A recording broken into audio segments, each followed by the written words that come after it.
నమస్తే, welcome to Nandyal news 9. ముందుగా headlines. నంద్యాలలో టాటూ ముసుగులో అనుమానం.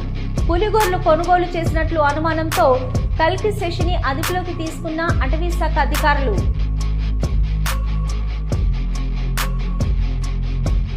నంద్యాల శ్రీ కాళికాంబ చంద్రశేఖర ఆలయంకు సంబంధించిన 4 షాపులను వేలంపాట హోరాహోరిన పోటీ పడిన నిర్వాహకులు. ఆలయానికి పెరిగిన ఆదాయం. EO. Nandyal Nunepalle market yard compound హాల్కు భూమి పూజ. మార్కెట్ యార్డులో పరిశీలించిన మంత్రి ఎన్ఎండి ఫరూక్.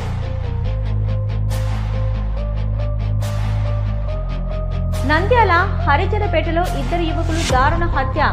సంఘటన స్థలాన్ని పరిశీలించిన జిల్లా ఎస్పీ శ్రీ సునీల్ సోరాన్. నంద్యాల జిల్లా దివ్యాంగుల సంక్షేమ సంఘం ఆధ్వర్యంలో ఘనంగా ప్రపంచ దివ్యాంగుల దినోత్సవం. 1000 మంది దివ్యాంగులకు నూతన దుస్తులు పంపిణీ చేసిన ఐఎంఏ నంద్యాల వైద్యులు. నంద్యాల శ్రీ పంచముఖి ఆంజనేయ స్వామి దేవాలయంలో అంగరంగ వైభవంగా అభిషేకాలు, పూజలు, ఘనంగా పుష్పయాగం.